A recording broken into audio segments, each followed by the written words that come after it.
Pardon the interruption, but I'm Mike Wilbon. It's National Stress Awareness Day, Tony. Where you feeling stressed right now? I'm Tony Kornheiser. 3 places: my chest, my jaw, and in the depths of my soul. Ooh, what can I tell you? That last one, that last one's going to be tough to get through the show with. Yeah, I'll make it through the show, but afterwards it's a total collapse situation. That's the way it goes. Welcome to PTI, boys and girls. In today's episode, Trae Young gets ejected, the Minnesota Wild produce 2 memorable moments, and Tim Legler joins us for 5 good minutes. But we begin today with the one competitive play-in game from last night, where Golden State beat Memphis to punch their ticket into the main draw of the Western playoffs. The Warriors got 38 points from Jimmy Butler and 37 from Steph Curry. Wilbon, who stood out to you more, Butler or Curry? Well, Tony, we're so accustomed to both of them in those specific roles. Butler, and when you get to the postseason, whether you want to call it play-in Jimmy or playoff Jimmy, play-in on the turn of the phrase there, and Steph Curry doing what he did, particularly in the fourth quarter with a couple of bomb threes. I'm just going to say this to you. If Ja Morant doesn't turn his ankle and miss 7 or 8 minutes of playing time, game time, I think that Memphis probably wins that game. And, you know, I was sort of fearful of that yesterday because that thing was tight even with Ja not being there. But the thing, Tony, when you go to the foul line 18 times like Jimmy Butler did, you give a dimension to the Warriors that team didn't have but needs, particularly in the playoffs, because you've got the Steph dimensions. You got all of those dimensions, but that's not where that team turned its fortunes. Adding what Jimmy does stands out. It stood out last night. They needed all that and more, and they're going to need more against the Houston Rockets in the next round. But I'll say Jimmy Butler. Yeah, okay. First, I'm going to say that I believe I had this.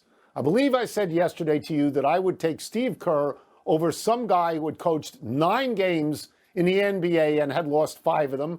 I believe I said to you I would take Jimmy Butler and Steph Curry over Ja Morant because Jimmy Butler had led a team to the NBA Finals, and Steph Curry had been to multiple NBA Finals and won multiple NBA Finals, and Ja Morant's playoff record is 7-12. I believe I declaratively picked the Warriors where you did not. You ended up saying you give them a 6 out of 10 chance. So I'm going to take credit for this one. That's the reality, and not what you're describing. Now to the question of Butler and Curry. It depends on when you were watching the game. For the first 3 quarters, the answer is Jimmy Butler. He had 34 points in the first 3 quarters. And that's why you call him playoff Jimmy, and you don't care about playoff P, because he's not the real deal and Butler is. But at the end of the game, it was Steph Curry. I believe, and I got all my information here from putting Brian Windhorst on the podcast this morning, I believe Steph Curry had 10 points in the last minute 50. I believe he made 2 plays when he was being double-teamed to get the ball on an inbound situation, to get fouled, to make 4 foul shots, and then he harassed the inbounder to such a degree that it was a 5-second call. So I think it depends on when you watched, but that both of these guys did exactly what the Warriors asked from them. Exactly. And clutch time, Tony. There's a reason they call it clutch time. And Steph Curry looked like Jerry Rice getting away from a safety in a corner to take that inbounds pass you mentioned. It was brilliant. They were both. But don't make it sound declarative, okay? They barely beat Memphis with Ja Morant missing key minutes. So ask Windhorst about that, too. I was declarative. In last night's early game, Orlando crushed the Hawks ultimately. Orlando fans chanted, "We want Boston," and they'll get the Celtics starting Sunday afternoon in the best of 7. The Hawks, meanwhile, await the winner of tonight's Heat-Bulls game. Trae Young expressed his displeasure with last night's officiating by throwing a hard pass to referee James Williams, for which he got 1 tech, then playing keep away from referee Pat Frayer, for which he received a 2nd tech, and you know what happens then. Get out.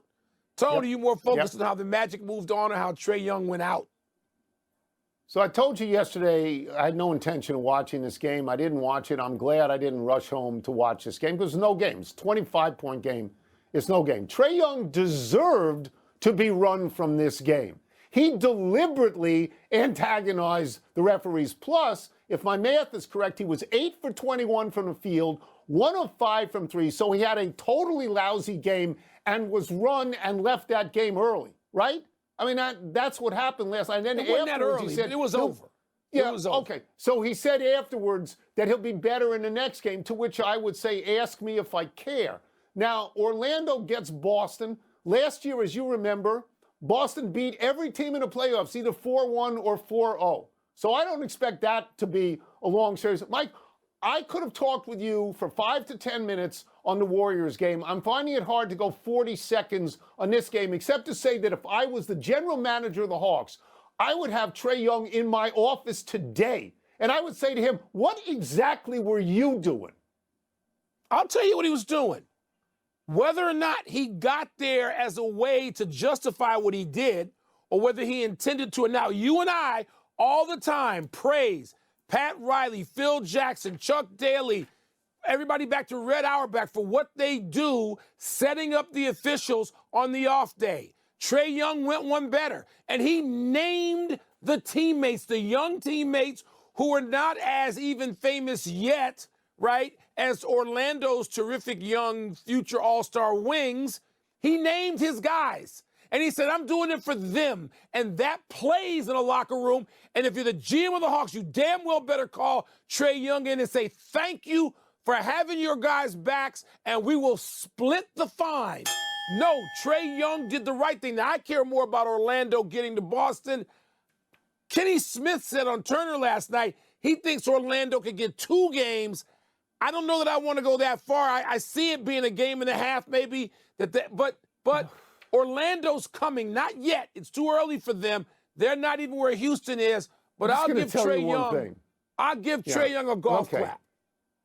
Yeah, well, I won't, because if you look at what he said about trying to protect his teammates, that they weren't getting calls from the officials. If you look at the box score, Atlanta had 34 foul shots and Orlando had 27. So please, give me a break.